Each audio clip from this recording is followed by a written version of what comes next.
ज्ञानभण्डार.com यहाँहरूलाई स्वागत छ।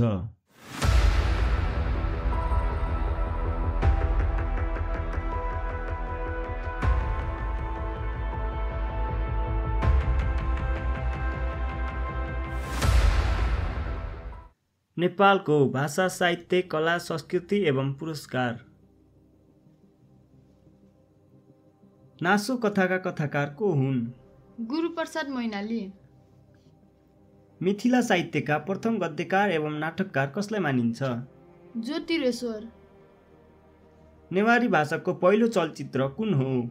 सिलु। लिम्बू भाषाको लिपिलाई के भनिन्छ? श्रीजङ्गा।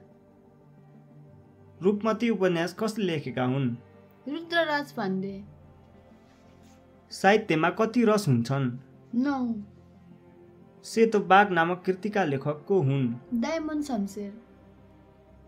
राल्पा आन्दोलन कहिले सुरु भएको हो? विक्रम सम्वत 2023।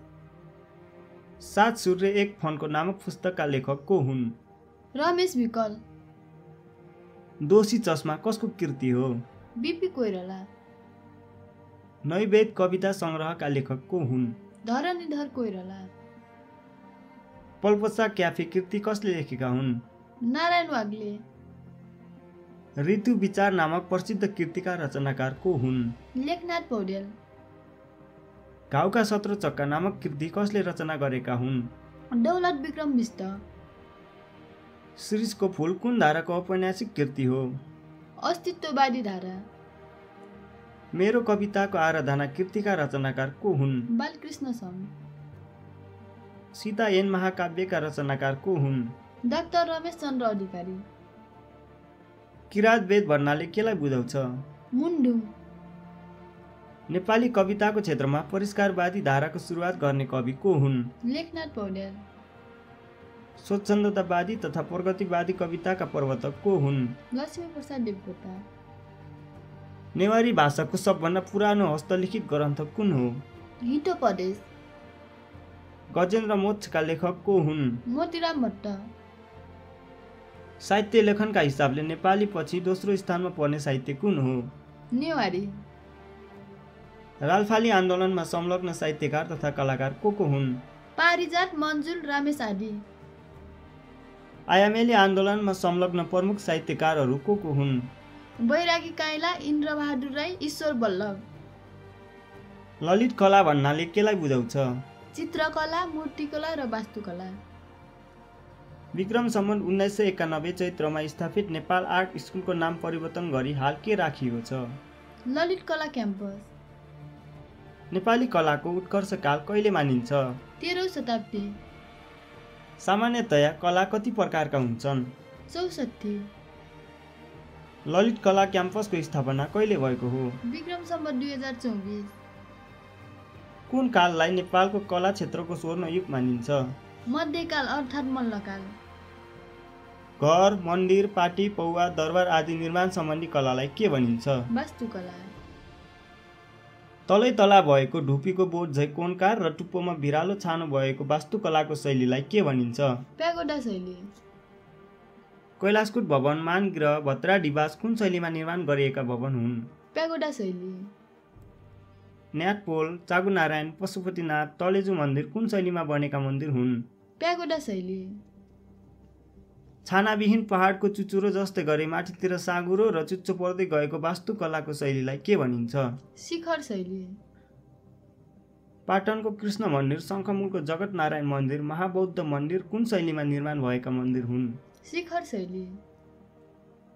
जगमा चतुर्भुज आकार, मध्यभागमा कमलको फूलको आकार र चारै दिशा फर्कने गरी भगवान बुद्धको प्रतिमा राखी टुप्पो गुम्बजको रूपमा बनाइएको वास्तुकलाको शैलीलाई के भनिन्छ? स्तूप शैली। काठमाडौँ उपत्यकामा सबभन्दा बढी कुन शैलीका मन्दिरहरू रहेका छन्? प्यागोडा शैली। नेपालमा युरोपेली कलाको सूत्रपात गर्ने व्यक्ति को हुन्? भीमसेन थापा। मल्लकालीन दरबार कुन शैलीमा निर्माण भएका थिए? हाम्रो शैली। बसन्तपुर दरबार कुन शैलीमा बनेको छ? प्यागोडा शैली। भगवान बुद्ध र बौद्ध मार्गीहरूलाई मनपर्ने शैली कुन हो? स्तूप शैली। जगन्नाथ मन्दिर कुन शैलीमा निर्माण भएको छ? राजपूत। नारायण हिन्दी राजदरबार, सिंहदरबार र लाल दरबार कुन शैलीका उदाहरण हुन्? पश्चिमी शैली। नेपालको सबभन्दा पुरानो मन्दिर कुन हो? स्वयम्भूनाथ। नेपालमा कला एवं संस्कृतिको विकासमा सहयोग पुर्याउँदै आएको अन्तर्राष्ट्रिय संस्था कुन हो? युनेस्को। नेपालमा प्रथम राष्ट्रिय कला प्रदर्शनी कहिले आयोजना गरिएको थियो? विक्रम सम्वत 2022। सर्वप्रथम वीरेन्द्र राष्ट्रिय कला पदक प्राप्त गर्ने व्यक्ति को हुन्? लैनसिंह वाङदेल। काठमाडौँ उपत्यकाका कति पुरातात्विक सम्पदाहरू विश्व सम्पदा सूचीमा परेका छन्? 7 वटा। राष्ट्रिय कला सङ्ग्रहालय र राष्ट्रिय काष्ठकला सङ्ग्रहालय कहाँ रहेका छन्? भक्तपुर दरबार क्षेत्र। बसन्तपुर दरबारलाई अरू कुन कुन नामले चिनिन्छ? नोल्छे दरबार, नौताले दरबार, हनुमान ढोका दरबार। काष्ठमण्डपलाई अर्को के नामले पनि चिनिन्छ? मरुसत्तल। संसारको सबभन्दा प्राचीन कला केलाई मानिन्छ? चित्रकला। पौवा चित्रलाई अर्को के नामले चिनिन्छ? पट वा थाङ्का चित्र। माथि र तल काठ राखेर झुन्ड्याउन र बेर्न मिल्ने गरी कपडामा कोरिएको चित्रलाई के भनिन्छ? पौवा चित्र। खटकोणलाई के को प्रतीकका रूपमा लिइन्छ?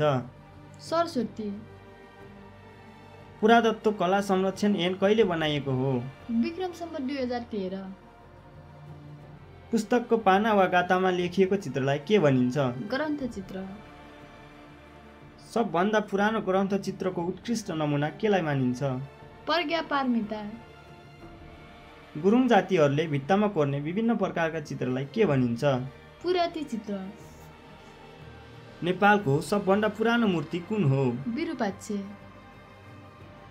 नेपालको सबभन्दा सानो मूर्ति कुन हो? पाटनको विश्वरूपको मूर्ति।